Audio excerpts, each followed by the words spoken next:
I want to circle back, JJ, to the Dallas Cowboys, who thought they were going to be able to keep Randy Gregory. Are fans starting to get a little disgruntled with how this offseason is going for the Cowboys? Well, sure, they're Cowboys fans. So, yeah, they're disgruntled.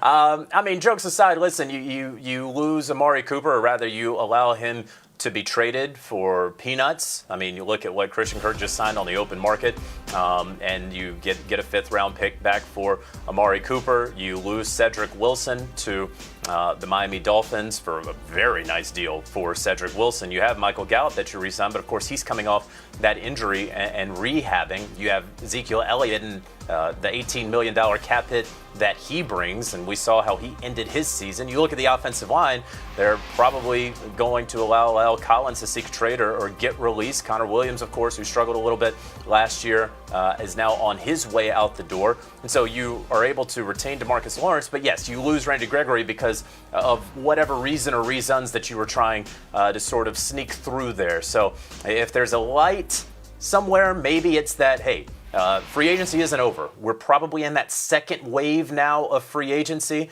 There's plenty of names that are still out there. You want a corner, plenty of corners out there. You want an edge rusher, you might have to pay for one, but still Chandler Jones, still Von Miller, who's out there who might just want a one-year deal. So it's not panic yet for the Dallas Cowboys, but so far during the unofficial start of free agency, you don't feel overwhelmingly great about the team.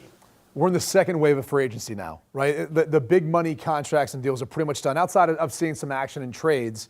And in the second wave is what you get is really value. You know, you get players who are going to contribute, guys who are going to be starters. They're not signing the big money deals, but they're honestly the guys that I think if you look across the league, more people are saying like, yeah, that may be what they're worth, and maybe it's not quite as much as these bloated other contracts we talk about, but they're still going to be big time contributors. So if I'm a Dallas Cowboys fan, I'm not panicked at all right now based on how this offseason has gone. You do not want to be the team that's winning the offseason. You want to be the team that's hoisting the Lombardi when it's all said and done. And sometimes you're better off finding guys who are more economical value and then focusing on the draft and how you're developing the guys that are currently on your roster. So I know it seems like in some ways, you know, Dallas is losing out or missing out, but the truth of the matter is they'll be just fine, especially in the NFC East division. There's nothing that's happened this offseason that makes me think they're still not the best team in that division. True. It is the NFC, and a lot of these players that they've lost, quote unquote, have gone to the other side of things in the AFC, who they're not directly competing against. Do you want a sports network that delivers everything that matters about the game? The highlights, the picks, the instant analysis, no yelling, no fake debates, no politics.